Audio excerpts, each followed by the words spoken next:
manifestation of support.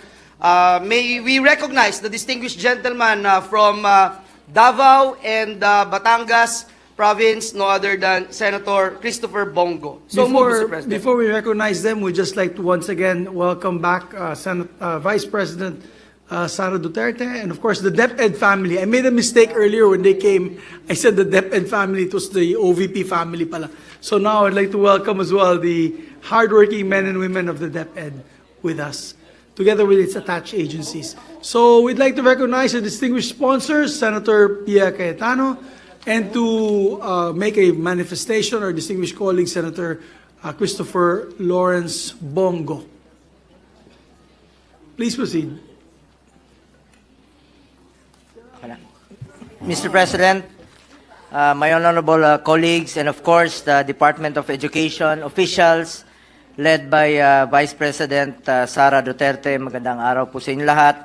First, I want to express my support for the budget of the Department of Education, and I would also like to congratulate the Vice President and the DepEd for launching the Matatag curriculum, Bansang Makabata, Batang Makabansa Agenda. This program definitely marks a crucial moment in our nation's educational landscape, and I believe it will play a crucial role in addressing the challenges that we face in our education system. The Matatag program is truly a testament to the visionary leadership of the Vice President and the Secretary of the Department of Education. With this, Mr. President, I would also like to express my support for the increase in the budget of basic education facilities, which was allotted with an additional of 10 billion or a 44% increase from this year's allocation. Importante po ito para matugunan ang kakulangan sa mga classroom, lalo na ngayong balik na tayo sa face-to-face na po ang mga estudyante at mga guro. Marapat lamang po na mabigyan ng pansin at solusyon ang mga problema ang kinakaharap ng ating mga estudyante dahil sa kanila nakasalalay ang kinabukasan po ng ating bansa. As discussed in the committee hearings, there is a total of 159,000 classrooms that must be constructed all over the country to bridge the classroom gap. In fact, sa pag-iikot ko po sa buong bansa, halos inilalapit po sa atin ng mga teachers, kulang ang kanilang mga classrooms, lalong-lalo na po sa mga liblib na komunidad, kulang talaga yung mga classrooms. Marami po ang nagpapatulong sa atin at nilalapit naman natin ito sa departamento, yung mga kakulangan po sa classrooms. Napansin ko rin po na may mga eskwelahan pa rin na hindi maganda ang kondisyon, sira-sira ang bubong o yero pa rin ang bubong, hindi maayos ang silid-aralan, maruruming palikuran, kahoy na pundasyon at marami pang iba. Pati po, yun po ang hinaing ng mga teachers natin.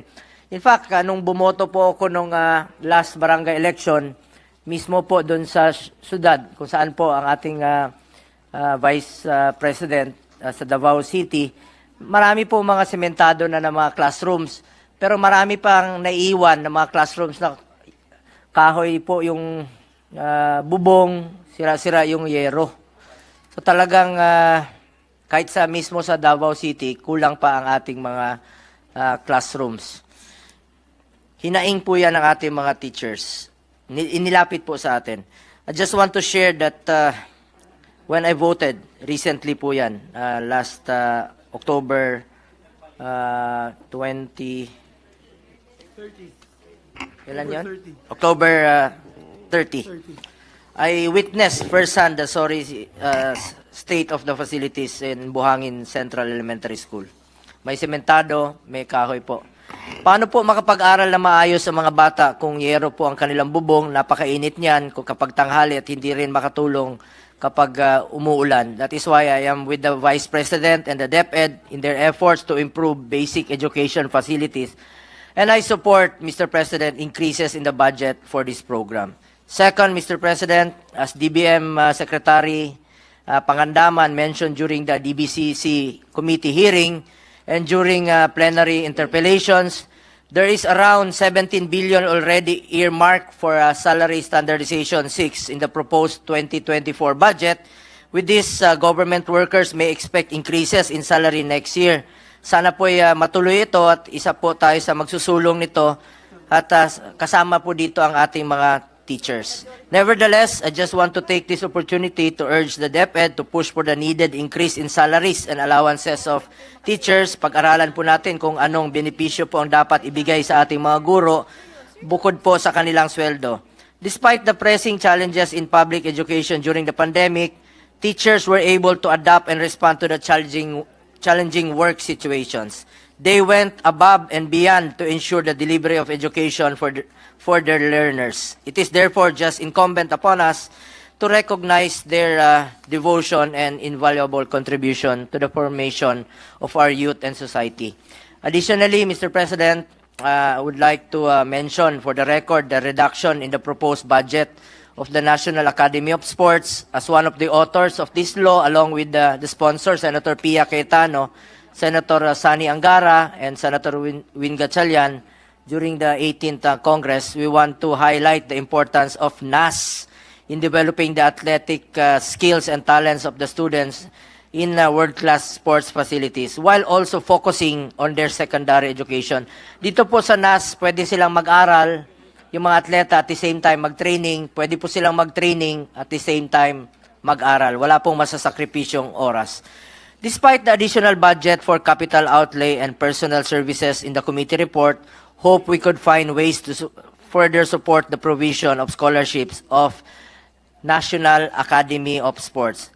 Lastly, Mr. President, I laud the Senate for adding 3 billion in the budget of the Department of Education. At sisingit ko na lang po, hinahangaan ko po si Vice President Sara Duterte for no longer pursuing the request for confidential funds so that we could already settle this divisive issue. Nananatili po ang aking tiwala sa ating Vice Presidente at sa ating Secretary po ng DepEd.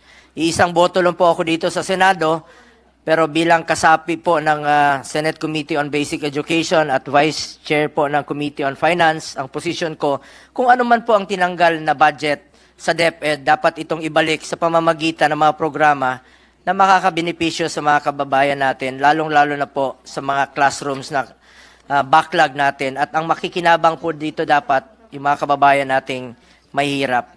Hinggil naman po sa OVP, sana po mailaan natin ang mga programang makakatulong, lalong-lalo na po sa mga mahihirap, katulad po ng medical, burial, and other assistance po na alam naman natin na nakakatulong po sa mga kababayan nating mahirap.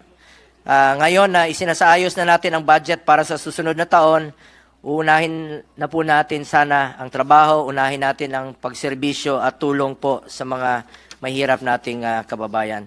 That is all, Mr. President. I have no doubt that with the leadership of Vice President Sara Duterte and the continued support of all stakeholders, the Department of Education will achieve even greater milestones for our students and the education sector as a whole.